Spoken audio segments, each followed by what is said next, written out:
Squid Game Season 3. Is it as good as Season 2 or 1? Let's find out in this video. If you're not subbed, guys, make sure you drop a sub. And spoiler warning ahead. I'm going to be talking about everything about this season in this video. I'm going to review it from top to bottom and make sure you let me know what you rate this season out of 10 in the comments down below.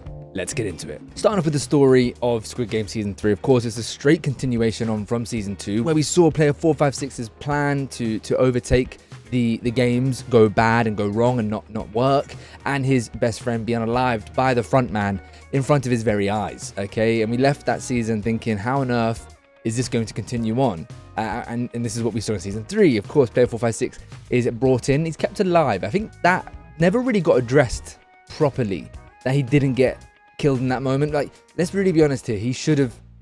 That actually didn't get spoken about, but anyway, the story, he's there and he's absolutely destroyed. He's half the man that we've ever seen him. This is the worst state we've ever seen him in, because he's not just seeing his best friend go in front of his very eyes, but he led all of those people to their untimely demise, taking on the Squid Games as a whole and trying to overrun it. Of course, this season develops with them again voting to continue on the games, and then we see a bunch of different games that we've not seen before. Of course, the hide and seek game. I tell you what, I'm going to be doing a video about ranking the overall games in all of Squid Game, because of course this is the end of it all, and that is, it's upper echelon, isn't it? Of course, Squid Game does it perfectly. They take a kid's game and make it 10 times more scary than ever before. But really imagine hide and seek, like hiding, and then if you get caught, it's game over. And we see episode 2 play out as it does, as the girl gives birth. The player 120 is absolutely incredible. It's protecting them and saving them in using her military experience to protect those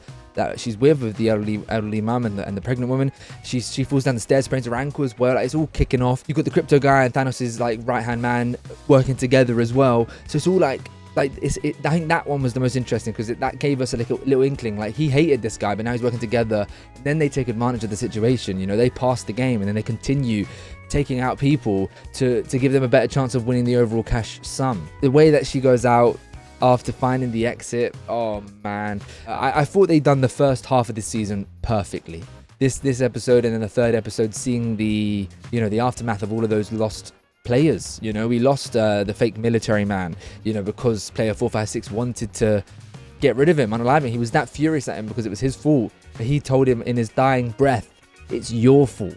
And that stuck with player 456. And if it wasn't for my favorite character, the old mum coming through and telling him, it's not your fault. Do you know what I mean? Everything in life, we do things and we face those consequences, but you can't dwell on that. You can't sit with it. You can't she even calls out her own son in this point, saying that he was one of those people that did that. That was the turning point for player 456, where we saw him return to what we expect him to be, or what we used to him being, being a better person, and fighting the good fight.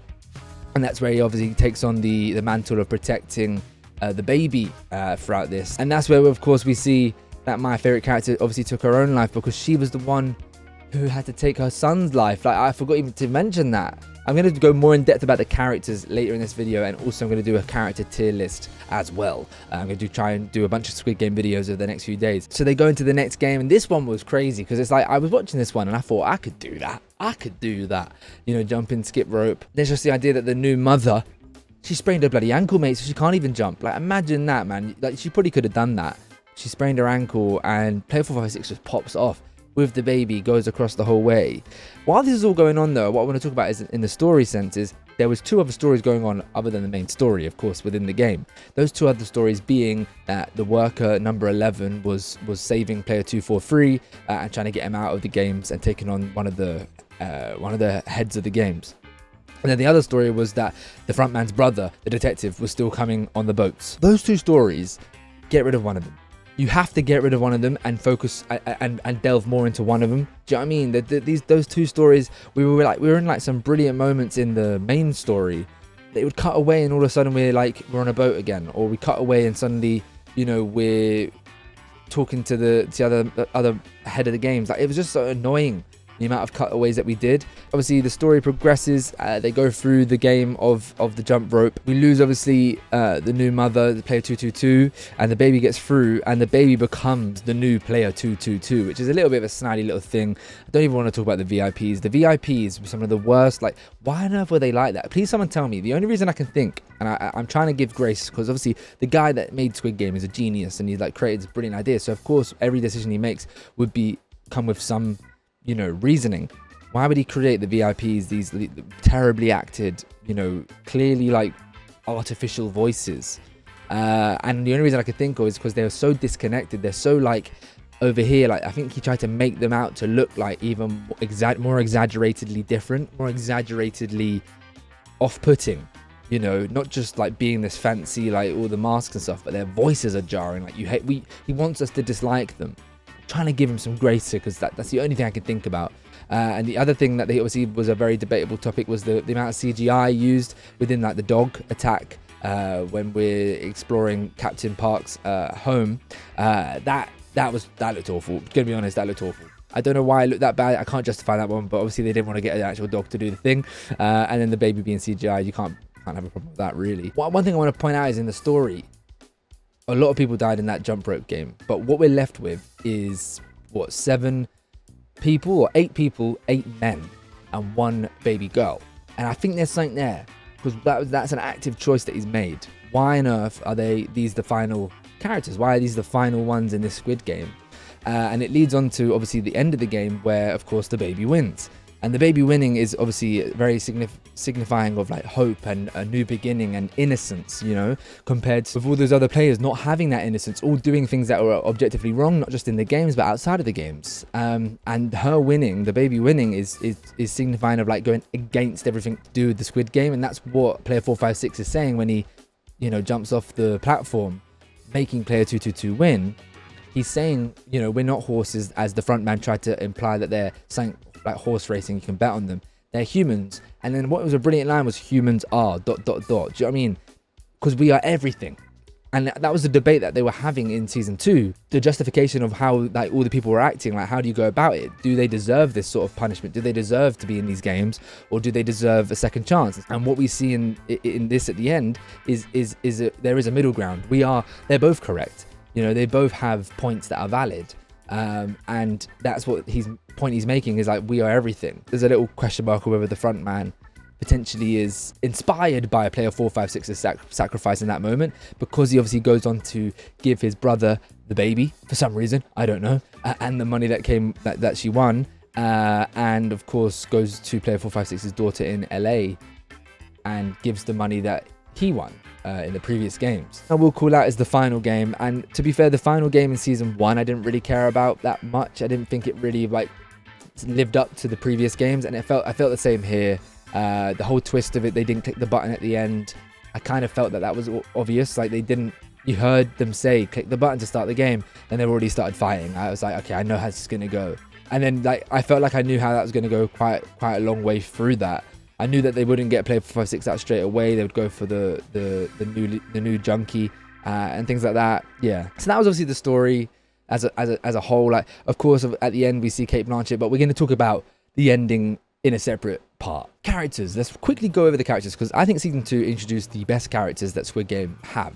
Season 1 had a decent cast, of course, but I thought season 2, I really felt for a lot more of these characters, and it was a continuation, of course, from that. And I felt like some of them didn't get the justice they deserved. However, I think some got put on such a different pedestal that made them even better. I'm talking about the mother, the elderly mother and her son. Like, the son, we saw a different side to him in this. Like, he was a bit of, his mum actually kind of calls him out a little bit, but he's vulnerable, he's scared, he's not an evil person. He's just he's done foolish things in his time. And it's that moment at the end where like the pressure got to him, and it was such a horrific scene. Like, this one got me hard, because it was like the mum had to do something that she clearly didn't want to do. Like, we've seen so many conversation points from her in season 2, as well as slightly in season 3, of how much she loves her son, and she went in there to try and get him out of his debt.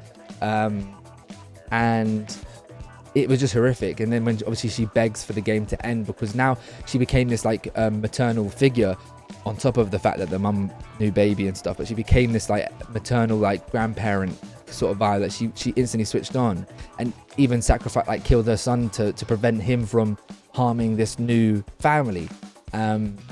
She was incredible in this season, even though it was cut short because she couldn't deal with it. And I felt like that was made sense, that she couldn't deal with the fact that she obviously had to take her son's life. You know, that was her whole reason for being, and she had to do that. It showed how much of a good person she was, and that's obviously what this whole show's about. As I said, the good versus the bad, and that was something that player 456 really dealt with in this season as well, because of course he was dealing with the loss of everyone that he sent on that mission, because of course he was the epitome of good in the games that we saw in season 1 and 2, but of course he's dealing with that, and then that actually goes over the edge in this season, because he goes to the verge of actually taking the military man's life, as he's saying it was your fault, and you know, he's blaming him for all of that. It's a lot of vengeance that he doesn't normally show. And I think that was interesting that they got rid of him quite early on. He didn't really have any redeeming part. I was really surprised by that. I thought, you know, season 2 ended with him having this panic attack, and obviously he was selling this lie about he was part of the military. It was all a lie.